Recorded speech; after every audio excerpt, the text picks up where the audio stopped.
বিসমিল্লাহির রহমানির রহিম। আসসালামু আলাইকুম। জেএল আউটসোর্সিং এর পক্ষ থেকে আপনাদের সবাইকে আমন্ত্রণ। তো আজকে টিউটোরিয়ালে আমরা ওয়ার্ড ডকুমেন্টে স্টাইল ফরম্যাটিং এর ব্যবহারগুলো দেখব। তো আপনি যদি আগে স্টাইল ফরম্যাটিং ব্যবহার না করেন তাহলে আপনার জন্য এই টিউটোরিয়ালটি অনেক হেল্পফুল হবে। স্টাইল ফরম্যাটিং ব্যবহার করে আপনি আপনার ডকুমেন্টের স্টাইলগুলো খুব সহজে চেঞ্জ করতে পারবেন। যে স্টাইলগুলো আপনি ম্যানুয়ালি করলে অনেক সময় লাগবে সেগুলো আপনি খুব দ্রুত অটোমেটিক্যালি আপনি করে ফেলতে পারবেন। এতে আপনার কাজগুলো অনেক সুন্দর হবে, সহজ হবে এবং দ্রুত হবে। এছাড়াও স্টাইল ফরম্যাটিংয়ের আরও অন্যান্য বিষয় নিয়ে আমরা আলোচনা করব। তো দেখেন, এটা একটা বিজনেস ট্রিপের একটা চেকলিস্ট তৈরি করলাম। তো এইখানে আমি বিভিন্ন স্টাইলগুলো আপনাদের ব্যবহার করে দেখাবো। তো দেখেন, এইখানে আমি যে বিজনেস ট্রিপটা করব এখানে বিভিন্ন শিরোনামে বিভিন্ন কিছু আমরা এখানে লিখলাম। তো তাহলে দেখেন, আমার এখানে একটা, দুইটা, তিনটা, চারটা প্যারাগ্রাফ আমি করছি। চারটা প্যারাগ্রাফের মধ্যে আমি চারটা শিরোনাম দিছি।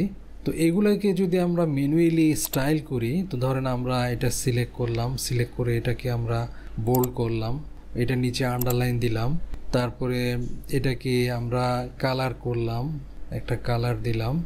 তো এভাবে আমরা কয়েকটা বা বিভিন্ন রকমের আপনার অপশন ব্যবহার করে বা বিভিন্ন রকম আমরা রিবন ব্যবহার করে একটা স্টাইল কি করি, তৈরি করি। তো এখন আমরা কি করলাম, এভাবে একটা স্টাইল তৈরি করলাম। তো এই স্টাইলটা আমরা এখান থেকে কপি করলাম ফরম্যাট পেন দিয়ে করে। আমরা দেখেন আবার এখানে আমরা এটা কি করলাম, পেস্ট করলাম। তো এভাবে দেখেন একটা একটা করে আপনি ফরম্যাটগুলো এখানে পেস্ট করাটা, যদি আপনার ডকুমেন্ট অনেক বড় হয়, অনেক সময়ের ব্যাপার। তো দেখেন এইখানে আপনি এই স্টাইলগুলো ম্যানুয়ালি না করে আপনি খুব সহজে এখানে যে স্টাইলের যে একটা আপনার গ্রুপ আছে, এগুলো ব্যবহার করে আপনি খুব সহজে অল্প সময়ে আপনার প্যারাগ্রাফের বিভিন্ন স্টাইলগুলো চেঞ্জ করতে পারেন।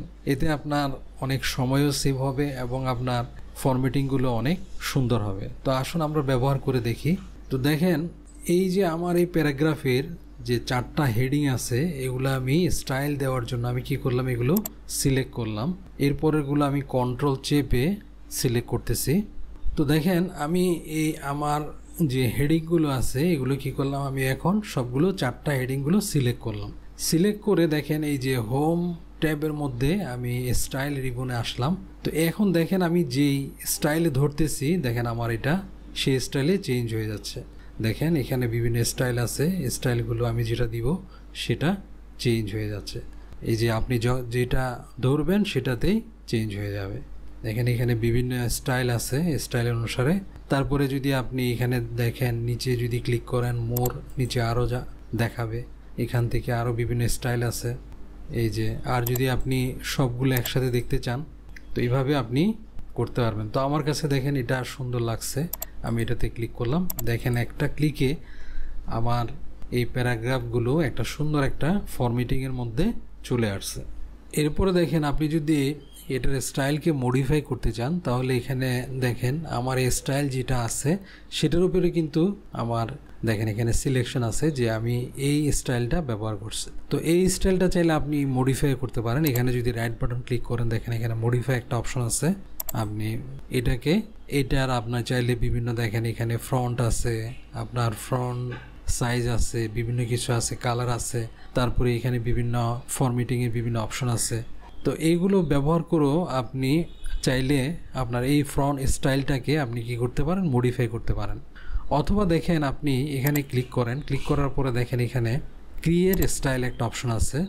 আপনি যদি কোনো একটা নতুন আর একটা স্টাইল তৈরি করতে চান, সেই স্টাইলটা আপনি বিভিন্ন সময় আপনি ব্যবহার করতে চান, তাহলে মনে করেন যে আপনি এইভাবেও করতে পারেন। যেমন মনে করেন আমি এখানে লেখা আসছে স্টাইল 1, তা আমি স্টাইল 1ই রাখলাম লিখে। তো স্টাইলগুলোকে আপনি বিভিন্নভাবে নামকরণ করতে পারেন। যেমন দেখেন ওরা বিভিন্নভাবে নামকরণ করছে, কোনোটাকে টাইটেল দিচ্ছে, সাবটাইটেল দিচ্ছে। তো আপনিও আপনার বিভিন্ন প্যারাগ্রাফ, হেডিং বা বিভিন্ন কিছুর জন্য আপনি স্টাইল তৈরি করতে পারেন।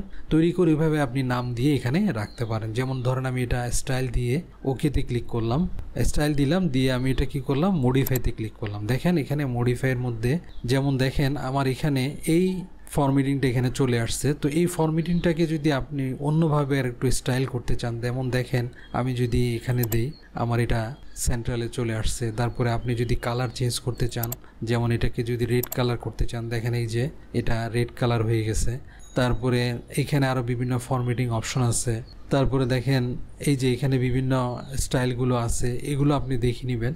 দেখে আপনি যখন ওকেতে ক্লিক করবেন আপনার স্টাইল দিয়ে আরেকটা কী হবে, এখানে আপনার নতুন স্টাইলটা এখানে যুক্ত হবে। এভাবেও আপনি বিভিন্ন নতুন নতুন স্টাইল তৈরি করে এটা বিভিন্ন আপনি প্যারাগ্রাফে আপনি একটা ক্লিকের মাধ্যমে সম্পূর্ণ প্যারাগ্রাফে কী করতে পারবেন, আপনি স্টাইলগুলো ব্যবহার করতে পারবেন। এরপরে দেখেন আপনার প্যারাগ্রাফের বিভিন্ন কিছু স্টাইল চেঞ্জ করার জন্য ওয়ার্ডের মধ্যে আরেকটা অপশন আছে। তো দেখেন এখানে একটা ডিজাইন ট্যাব আছে, এখানে যদি আমরা ক্লিক করি তো এইখানে দেখেন বিভিন্ন রকমের ডিজাইন আছে। তো দেখেন আমি যদি এই ডিজাইনটাতে এখন দেখাচ্ছে আমার এই স্টাইলটা কোন ডিজাইনে আছে, এই ডিজাইনে আছে। তো দেখেন আমি যদি এই ডিজাইনটাতে ধরি আমার এই প্যারাগ্রাফটা অন্য একটা স্টাইলে চলে আসবে।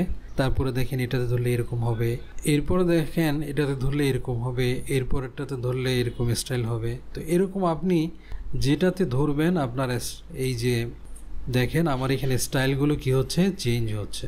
তারপর এখানে যদি আপনি ক্লিক করেন দেখেন আরও অনেকগুলো স্টাইল আপনি এইখান থেকে পাবেন। এরপরে দেখেন এখানে কালার অপশন আছে, অর্থাৎ আপনি যে কালারটা চুজ করবেন, যেমন ধরেন আমি এই কালারটা চুজ করছি, আমার এখানে ওই কালার এই যে এখানে যে কালারগুলো আছে কালার কম্বিনেশনে বিভিন্ন ধরনের কালার এখানে তৈরি হবে। তারপরে আপনি এরকম বিভিন্ন রকমের কালার আছে, আপনি যদি এইটাতে ক্লিক করেন দেখেন আপনার এখানে কালারগুলো চেঞ্জ হয়ে যাবে। তো এইভাবে আপনি কালার চেঞ্জ করেও করতে পারেন। ফ্রন্ট আছে, আপনি দেখেন এখানে বিভিন্ন ফ্রন্ট, তো আপনি বিভিন্ন ফ্রন্ট যখন ধরবেন দেখেন এখানে ফ্রন্টগুলো কিন্তু চেঞ্জ হবে, এই যে ফ্রন্টগুলো চেঞ্জ হচ্ছে। তারপরে এখানে প্যারাগ্রাফ স্পেসিং আছে, দেখেন আপনি যদি নো প্যারাগ্রাফ স্পেসিং দিতে চান তারপরে এখানে বিভিন্ন যখন ধরবেন দেখেন স্পেসিংটা কিন্তু চেঞ্জ হচ্ছে। তারপরে আপনি 3D এফেক্ট, এখানে 3D এফেক্ট আছে, দেখেন আমি যদি 3D এফেক্ট এটাতে ক্লিক করি এটাতে একটা 3D আপনার এফেক্ট আসছে। তারপরে এই ওয়াটারমার্ক আছে, আপনি ওয়াটারমার্ক যেটাতে ক্লিক করবেন আপনি এখানে একটা ওয়াটারমার্ক চলে আসবে। তারপরে পেজ কালার আছে, দেখেন আমি যে পেজের কালার দিব দেখেন এরকম পেজে কালার, বিভিন্ন পেজ কালার আপনি যেটা দিবেন সেটা একটা পেজ একটা কালার চলে আসবে। তারপরে পেজ বর্ডার আছে, পেজের চারিদিকে বর্ডার দিতে পারবেন।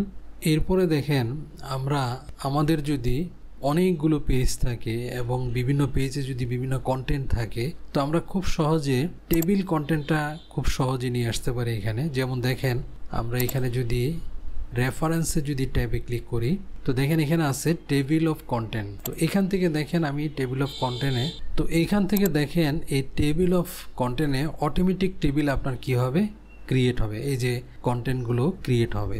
আবার আপনি চাইলে কাস্টম টেবিল অফ কন্টেন্টও আপনি তৈরি করতে পারেন। তো এখান থেকে আমি একটা ব্যবহার করে দেখাচ্ছি, যেমন আমি যদি এটাতে ক্লিক করি তো দেখেন আমার এই প্রথম পেজের মধ্যে যেমন কন্টেন্ট দেওয়া আছে, আমার এখানে 4টা প্যারাগ্রাফ আছে, এই যে আমি 4টা প্যারাগ্রাফ, দেখেন এই 4টা প্যারাগ্রাফ নিয়ে তো তাহলে দেখেন একটা মাত্র ক্লিকে আপনার পেজে যতগুলো কন্টেন্ট আছে একটা টেবিল সুন্দর হয়ে কি হয়ে গেছে, তৈরি হয়ে গেছে। যেহেতু আমার এই পেজে আমার কন্টেন্ট বেশি নাই, আমার শুধু 4টা আমি কি করছি প্যারাগ্রাফ করছি, এই 4টা প্যারাগ্রাফে কন্টেন্ট সে এখানে দেখাইতেছে। এবং যেহেতু এটা প্রথম পেজে আছে সবগুলো কন্টেন্ট তো এটা দেখাইতেছে পেজ নাম্বার আমার একটা পেজে দেখাচ্ছে। যদি আপনি কন্টেন্টগুলো দ্বিতীয় পেজ তৃতীয় পেজে থাকতো তাহলে ওইভাবে কিন্তু সে বিভিন্ন পেজ অনুসারে কিন্তু দেখাতো। তো এই জিনিসটা যদি আপনি ম্যানুয়ালি করতে যান আপনার অনেক সময় লাগবে। যদি আপনার পেজ অনেক বেশি হয় আপনি একটা একটা করে টেবিলগুলো এগুলো লিখতে হবে।